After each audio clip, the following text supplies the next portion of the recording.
You're listening to Five Things with Lisa Birnbach.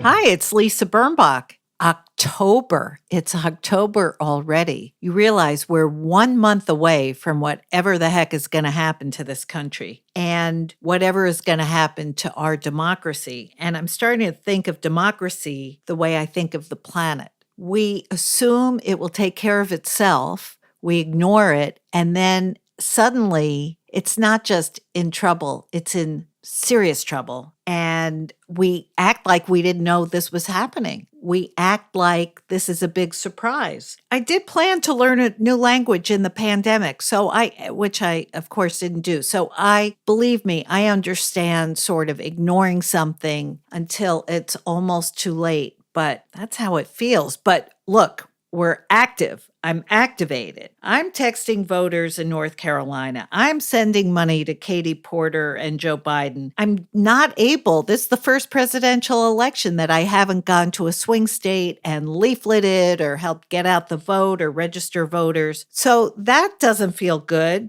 But you know what? I'm screaming into my mask. I'm screaming on Twitter. I'm screaming. Well, screaming isn't the right thing to do.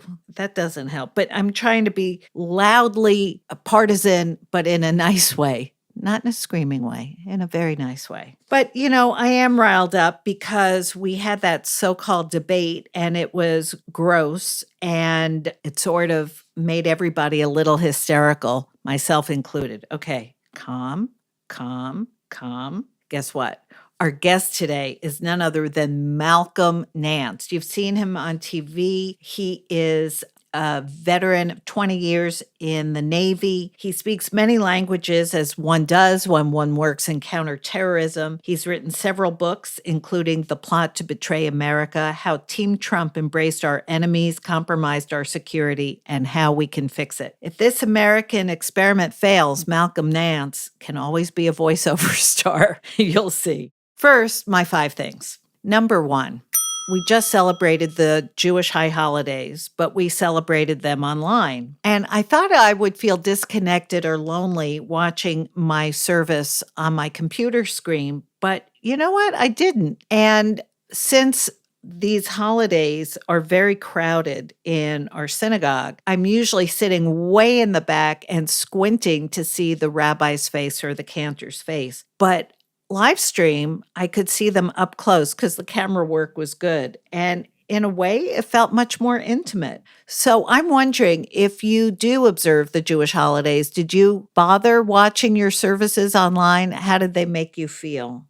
Okay, number 2, now that I'm home in New York, I have my whole closet. So it's like I have all new clothes because in California, I had about 10 things that I rotated heavily. So now this is like I'm shopping my closet. I kind of like what I have. And by the way, I don't wear sweats at all. I get dressed every day. Not saying I deserve points for it, but I do it. It makes me feel, proper. Number 3, Peking Duck. I remember that I loved Peking Duck, and I remember that it used to be kind of a staple on every Chinese restaurant menu, but guess what? It isn't. It really isn't. I've checked, at least in New York. And my partner and I love it. It's what we order for a treat, and it was his birthday the other day, so I found some pretty good Peking Duck, and we had it with a bottle of red wine, and that was his birthday. And some phone calls from friends and family. That was his birthday. Number 4, my mom. She's 90 and she still has a lot of sparkle left, even though she doesn't have much energy. And she's not the person who she was. She's not, the mom who raised me, but my exhibits and I think she's funnier and even sharper than she was a year ago. So I'm very grateful that I still have her. Number 5, patriotism. No one group owns the flag. And if by just wearing an enamel flag pin you claim to be a patriot, I don't believe you. That's not the proof of it. If there is a shred of silver lining within this monstrous administration, it is the recognition of all the whistleblowers and all the people who tried to do right and expose the corruption within. And those are patriots. I'm talking about Alexander Vindman and Sally Yates, Fiona Hill, Marie Yovanovitch. These people risked their reputations to serve our country. They are patriots. Wearing a pin doesn't tell me anything. And now, my patriotic honor to introduce you to Malcolm Nance. Don't go away.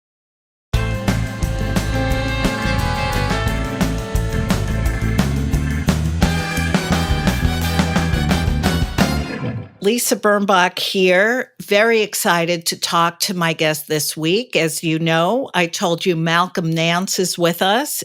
You just saw him on The Last Word. You just saw him on MSNBC because he's always there. Unfortunately, in a way, we need him there. We need him on call. He is the executive director of a virtual think tank called Tapestry, which deals with strategy, tactics, radical ideologies. He is an MSNBC contributor, an author of 3 books, an Arab-speaking former career intelligence officer, somebody who has been on the ground, who has walked the walk and has done more than most bone spur holders. And he is somebody we can talk to about the Russian interference in the upcoming election. Malcolm, so good to have you with us. Well, I'm very happy to be here. And tell me, so that the crocodile on my shirt doesn't just run off and commit harakiri, tell me how it is that we can be in any way assured that our votes will count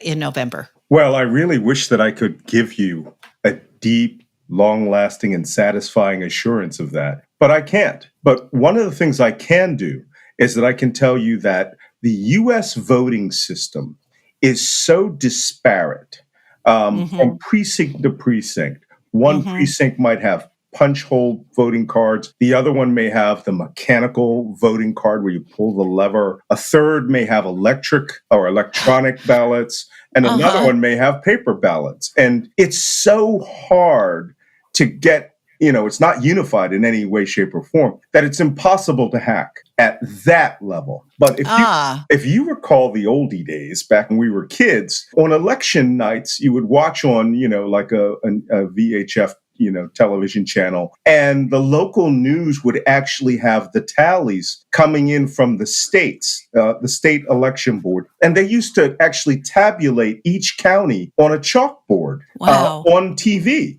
so that you would get those results as they were called in and phoned in. These days, the state attorney generals tabulate the votes as they come in from each one of the counties or various precincts, and it's done on a computer. Right. And that is the one place that can be hacked where the election results could be changed. So for the most part, you actually getting your ballot in, going in and voting on a machine, but, you're relatively safe. There have been examples. I know when they had the senatorial race in Texas where machines were caught flipping votes. People were videotaping. They would punch Beto O'Rourke 3 times and it would come up Ted Cruz every time.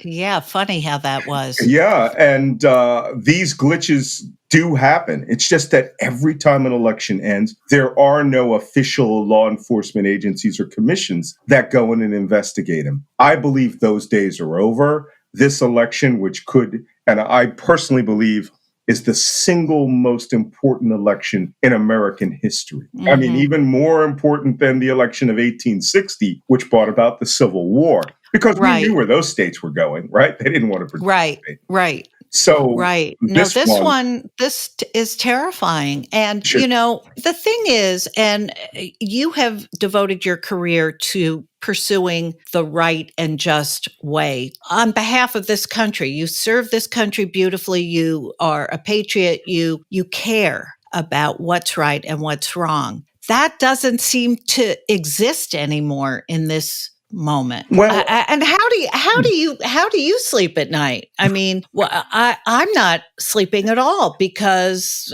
this fear has penetrated my pores. Well, I used to sleep at night, and and then I was being called in on shows like Lawrence O'Donnell, The Last Word at Right, 10 o'clock, right. and then Or Brian 11th at hour 11. with Brian, Yeah. and then we started doing special coverage at 1 a.m. Oh, And man. but I do sleep at night because I need the energy to be prepared for the next day.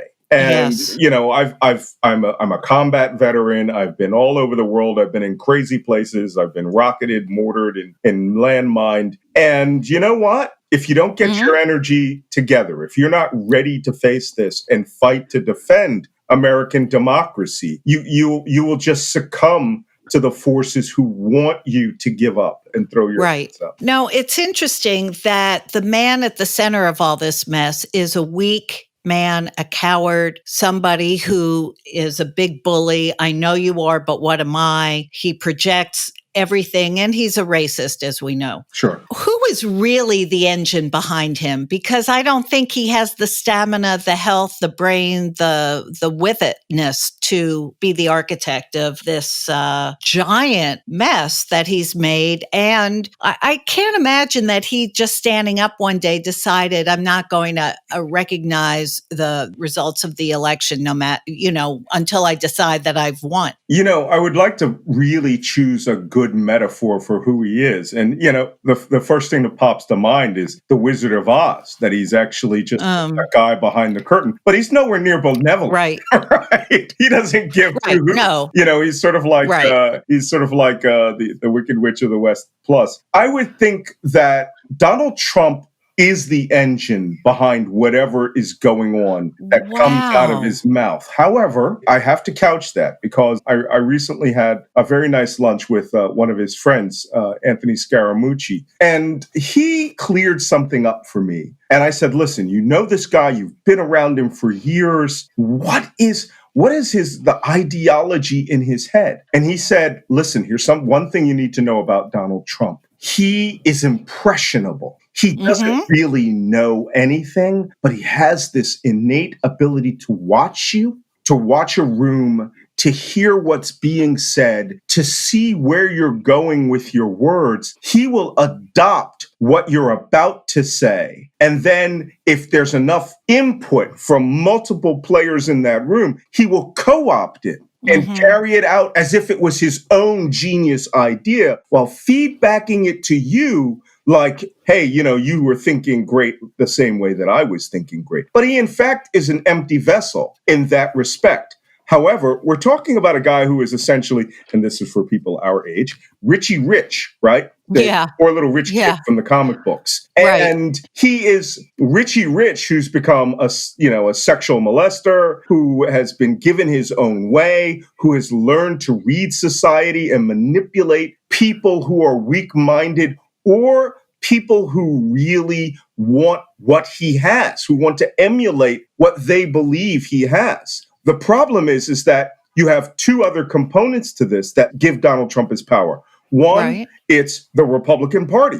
Yeah. And I liken them to the mythical character of the Shmoo from Little Abner. That was this bowling pin-shaped imaginary animal in Dogpatch, West Virginia, which, if you looked at it, would pop into the very object of food you desired. So if you stared at a Shmoo, he would turn into a ham, or he would turn into a dozen eggs. And the Republican Party realized Donald Trump was so beloved by the base that they had to become his Shmoo. So whenever he says, look, I'm going to be an overt racist and cage children, he would stare at them and they would go, boom. They would turn into overt racists who cage children because they so feared the average gun-toting barefoot dog patcher that they didn't want to ever cross his power. And his power is that he is the poor man's idea of a rich man and a stupid man's idea of a smart man. I love that. Yes, I love that. So you're saying, and you know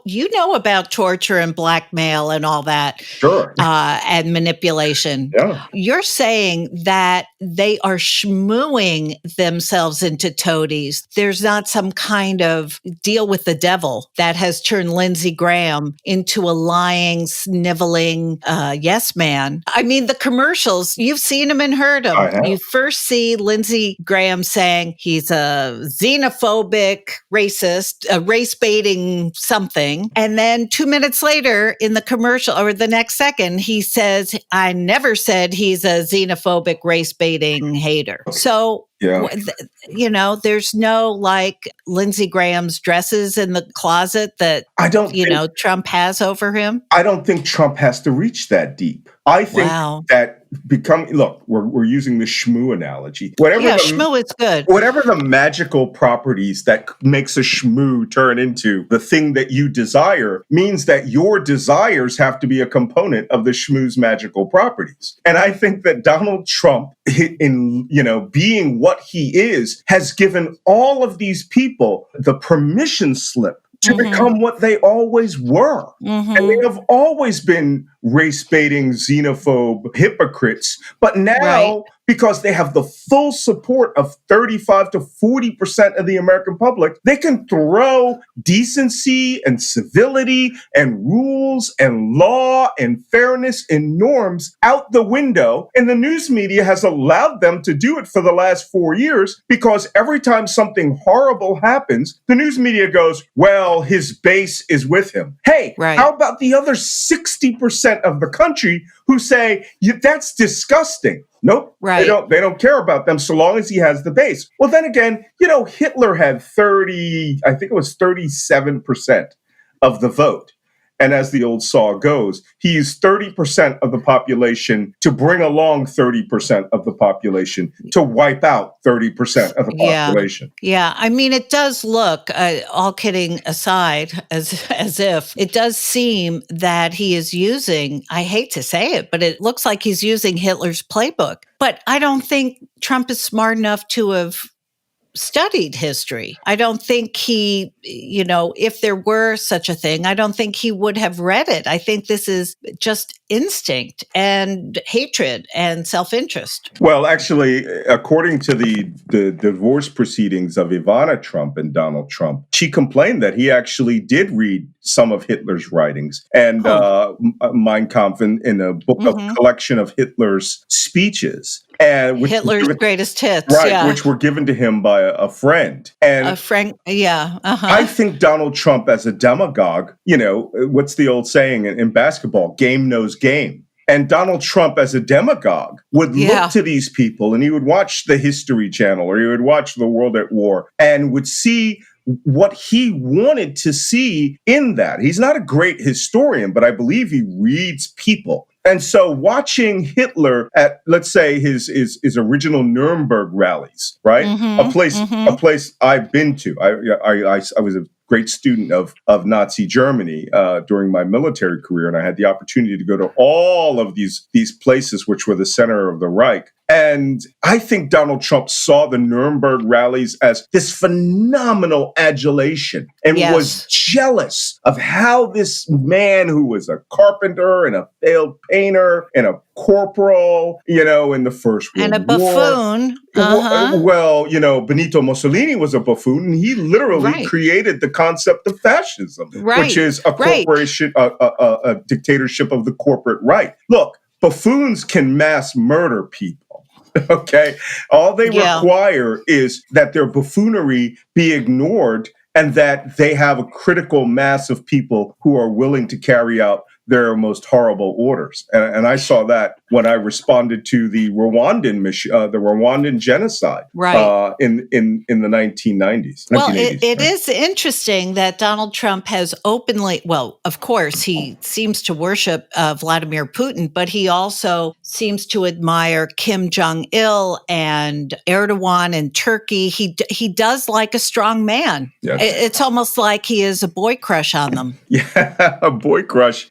I think he's jealous. I think it is true jealousy of watching people who he thinks he is equal to or better than rise above. And I believe he's a student of raw dictatorial power. And, though we all laugh at him and say that he doesn't read, we know, certainly some good examples of Donald Trump being a functional illiterate have been pretty much been proven. He proved it himself. Tim O'Brien's video recorded deposition of his lawsuit back in the 1990s proved that he couldn't read a sheet of paper when forced to read a sheet of paper. But another part of that is his father's dictum of don't be caught out on paper, right? Don't be caught saying things out loud. Trump, since he had this world of New York City and the New York City hoi polloi of people that were better than him to try to rob, rip off, manipulate, it gave him this innate ability to talk to people who were not rich, who were not intelligent.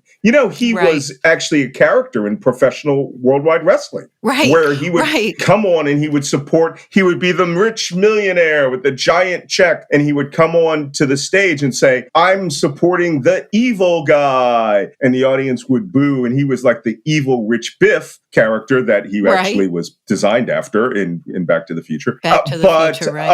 And then the good guy would win, and he would come on stage and he would say, I was wrong. Here's the check. You deserve this. Trump understood the WWE voter, the Walmart full-time shopper, and he realized he can manipulate those people. And when he got them, the guy who was just above them, who was upper middle class and had a boat, came along with it, and then came the rich older whites, and then the political class, and even college-educated whites who believed in tribalism over nationalism. Well, it all is rather sickening. I think, if the norms of the past were to stick and were to hold today, and I hope they do, they will all be voted out forever. And this will be regarded not only, as you said, as the most important election in the history of our country, but as a 4-year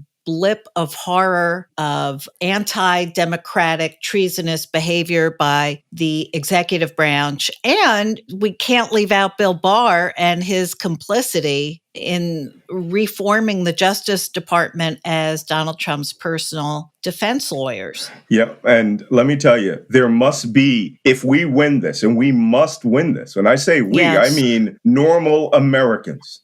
Okay, not the crazy 38, crazy 40, who worship Trump as an idol. And there's actually a poll out there, I think it was a hard 33%, who say that they trust Donald Trump over science. They trust his word implicitly. That's a hard deck, as we say in the Navy, of crazy people, right?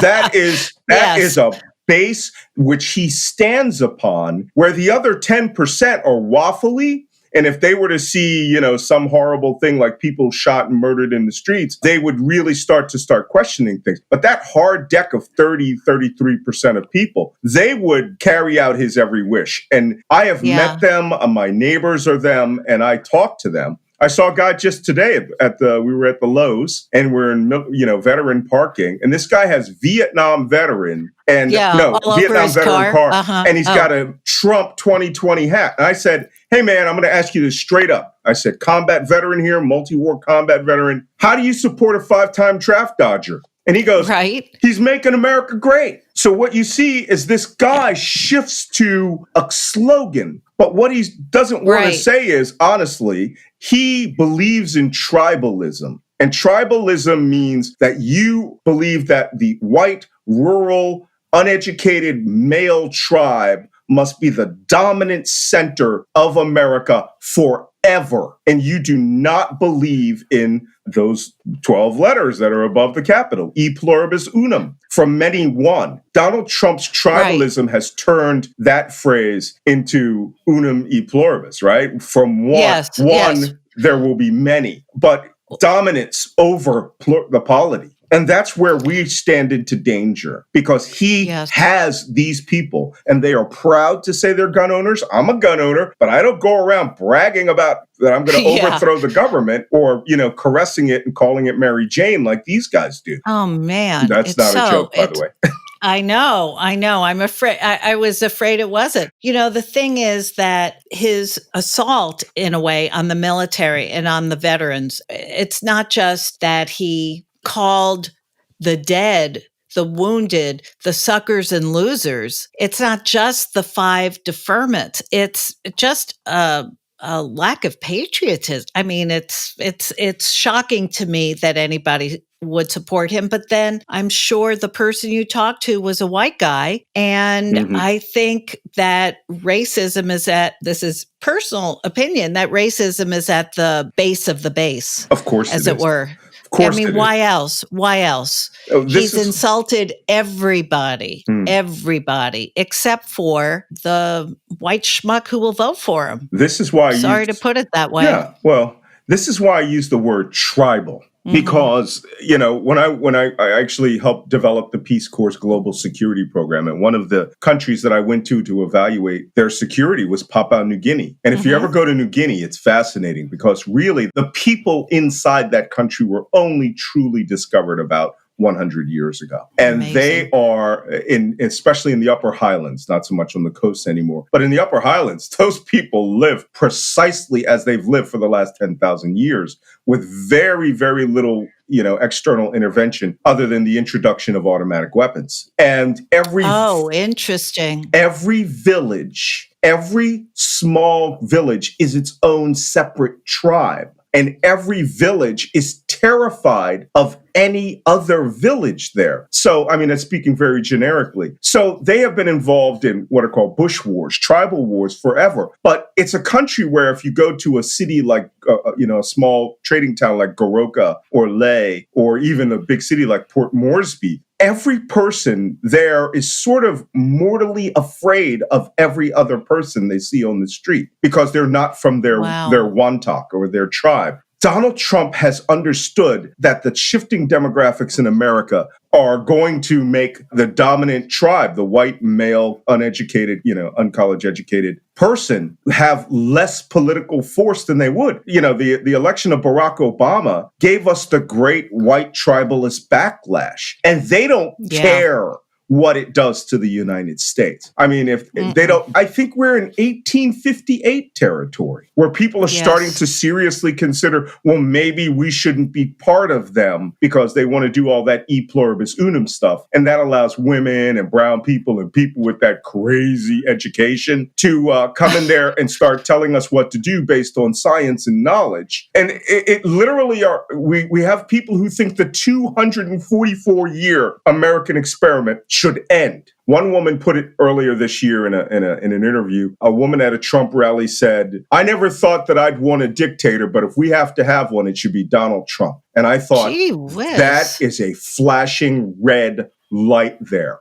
They don't care that we call him a dictator and a tyrant. And they, in fact, use, projection. They reverse these words on us and call us a communist when his mentor is an ex-communist KGB officer. And he sends love letters to a North Korean communist tyrant. And then he gets, money from a Chinese communist, the head of the Chinese Communist Party. This is where their psychopathy allows them to dissociate from what is actually happening. So long as they live in the information bubble of Fox News, and as Donald Trump said, only listen to my words for the truth. Don't listen to anything you hear on the television, even if it's a recording of Donald Trump.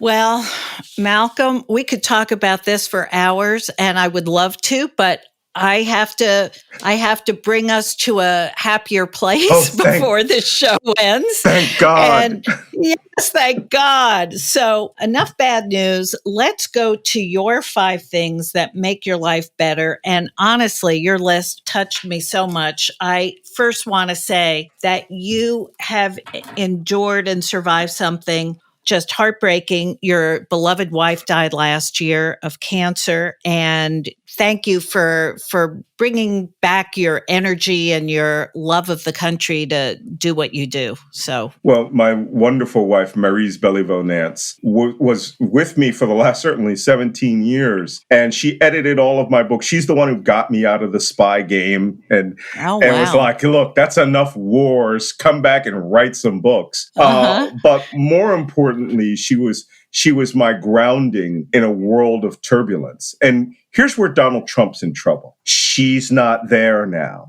I'm a little unchained these days. And that means that, no, it's not actually true. She's in my head every moment. Anyone who has been a widow or widower knows what I'm talking about. I speak to my wife all the time. But she was an incredibly brilliant woman who, when we were in Abu Dhabi, was building islands out of the ocean. She designed, built, and delivered the entire island with the new Guggenheim and Louvre Museum. But, wow, that was your wife who did that.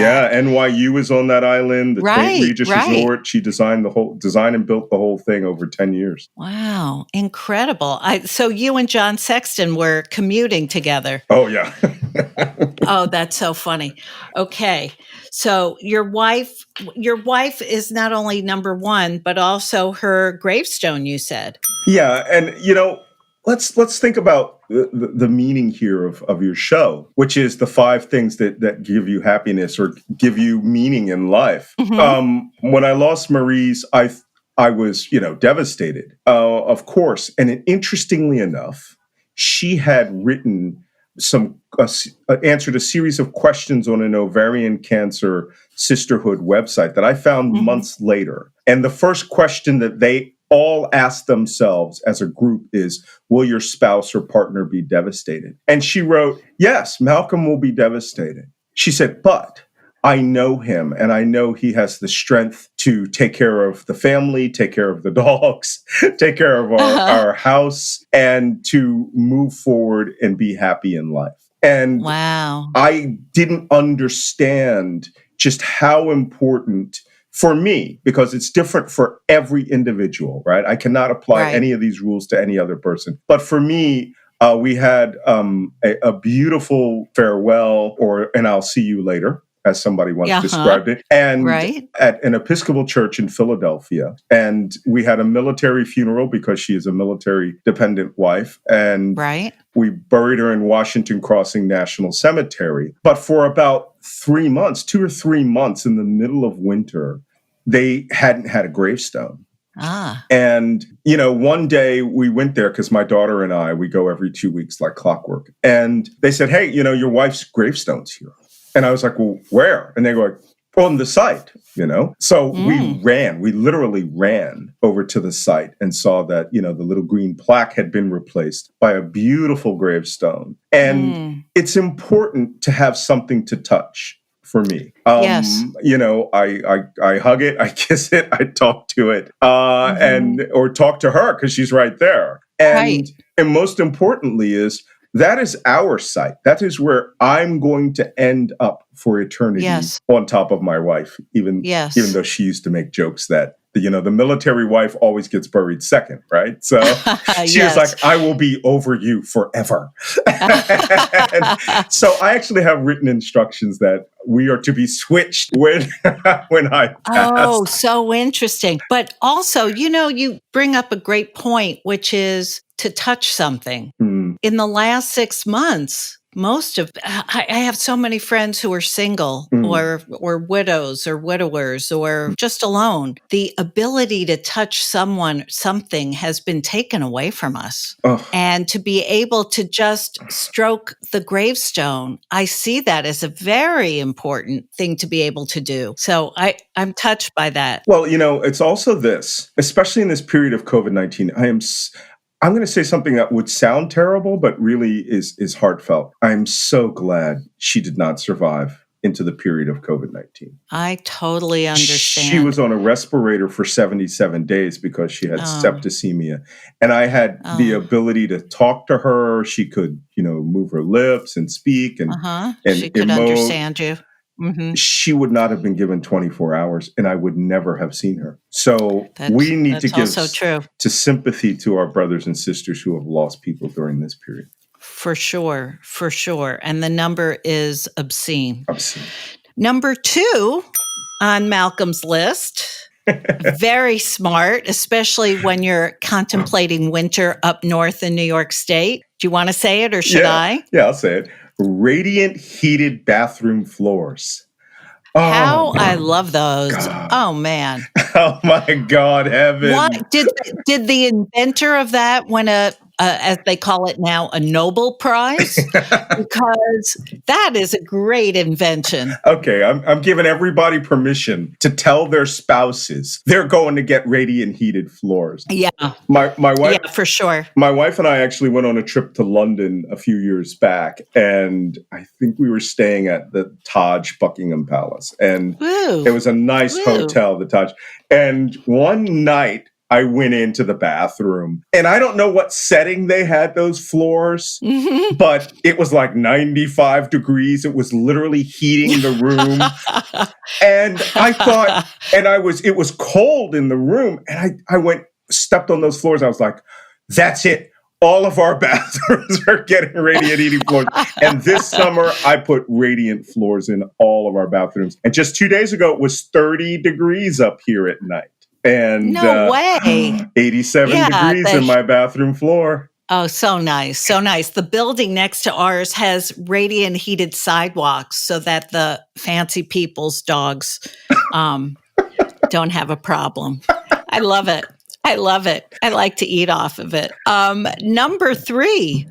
This is a piece of music I don't know. The Shostakovich Jazz Suite Waltz, number 2. Oh my God. How can you not know about Shostakovich Jazz Suite number 2? Well, I don't know. I may be a Philistine, but we will play it off for our podcast. Yes, because listen, everybody knows those Viennese waltzes. Correct. Who cares about those? You need a waltz that has a saxophone in it. And this suite by Dmitri Shostakovich, I was a big classicist. I'm from Philadelphia. So, even as a young black kid, I played in the orchestra and studied classical music. We had a wonderful classical channel that played all the time there. But I had never heard this until one of my favorite television shows in history, which was the modern era PBS-backed Nero Wolfe mysteries. And I've heard of them, but I have not read them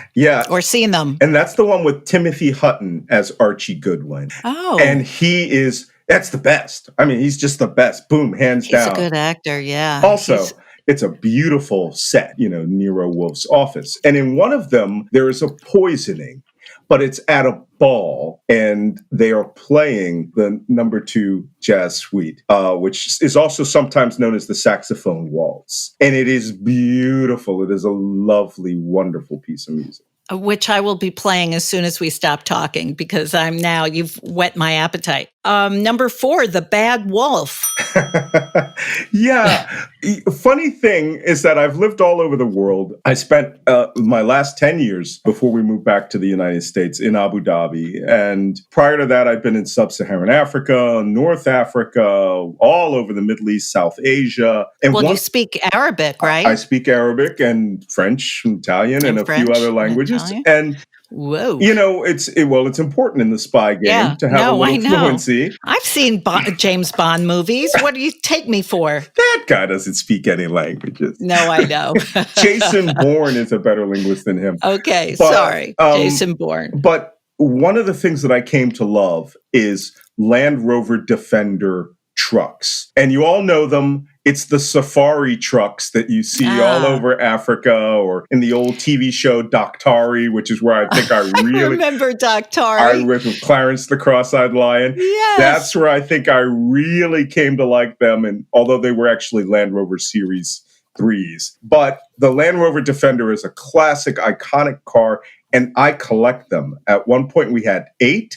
I have 2 here in the United States, and I have 3 still in Abu Dhabi, including a very rare 6-wheel Defender 150 that was a fire truck for the Omani Air Force. So wow, The Bad Wolf is mine. And if any of you know the TV show Doctor Who, you'll know that in season or series 2, Bad Wolf was an omen for horrible times. Oh, wow. I'm going to tell my daughter that you have a bad wolf because she was a devotee. She don't know. I just hope you're not paying a monthly garage fee in Abu Dhabi. That could be very high. Oh, no. Believe me, people like to have that car sitting outside. So, I bet they do. So they can, so that they can take a look at it and have their photographs taken with it. Oh, well, so you should charge them. They should. No. Yeah, number 5. Number 5 is, I'm literally looking at it right now, and it's a Swiss Army knife that was made for the French Foreign Legion. And I'm not a Legionnaire, although... Funny, true story. We were in Abu Dhabi and I got into a fight with my lovely wife, who is French Canadian. So of course, when she curses in French Canadian, which if you don't know their cuss words, they are the most hilarious, ridiculous words on earth, because they don't say naughty 4-letter words like us. They'll say things like Christ of the Tabernacle. And I remember looking at her like, what? That's not a bad word. Am I supposed to be scared? Christ the Tabernacle. And I'm like, wait, did you just say Christ of the Tabernacle? And my children would go, who were raised in Montreal, they would go, oh my God, mommy said naughty words. And I'm like, okay. So we got into this fight in Abu Dhabi and it was serious. And I said, I'm going to Marseille and I'm going to join the Legion. She says, you won't leave and you won't join the Legion. And she goes, I said, why? And she goes, because they'll take away your top secret security clearance forever. And I was like, okay, well, that's a good reason. But so that we ended up going out for coffee, which is always a good reason. But I did work with Legionnaires in Iraq and Afghanistan, and I speak French. So one of the Legionnaires gave me his exceptionally rare Legion-only issue Swiss Army knives, and it is a treasure. And I use it all the time. Well, yeah, you're a country squire. You have to. I, in fact, am. I have a house that's so big, it has a name. Oh, really? Yes, I did. It has a name. Actually, both properties have a name, Reef Point. And this one's for your daughter, who's a Doctor Who fan, River Song. She'll know what that stands for. Oh, cool. Oh, you're the coolest guy. And I hear such love of life in your voice, Malcolm. It's just really fantastic to talk to you. And you've made me feel better, honestly, even though the first part of our conversation was dispiriting because of the content. You absolutely turned it. Now, I want to ask you before we wrap up, if people want to reach you, people listening to the show want to reach you, what is the best place for them to find you? The easiest place to find me is on Twitter at Malcolm Nance. That's MALCOLMNANCE. And there's a link to Tapestry, the Terror Asymmetrics project. And if you click that link, it'll take you to the website, and there is actually a contact us page. And that contact me, I see every email that goes through there, unless it's a death threat. That goes somewhere else. And I get a lot of those. Oh, man. Man. But, like you said, I have a joyous life, a joyous existence, a beautiful daughter, 2 beagles. I have an 1.5 acre memorial garden to my wife. And we just had a giant tea party on her angelversary. So I have a lot to be thankful for. And all of you should find the same. That's beautiful. Thank you so much, Malcolm. It is my pleasure. You've been listening to 5 Things That Make Life Better with me, Lisa Birnbach. Our guest today has been Malcolm Nance, the MSNBC expert on counterterrorism and intelligence, and the executive director of Terror Asymmetrics Project at Tapestry. You can follow Malcolm Nance at Twitter at Malcolm Nance. This podcast has been produced in New York City by thefieldtv.com. Our engineer is Kevin Watkins. Our team is Michael Ports, Bressa Rucci, Boko Haft, and Sam Haft. I wish you all a safe week. Wear a mask and act natural. Bye-bye. That was 5 Things with Lisa Birnbach. New episodes every Friday, if she remembers.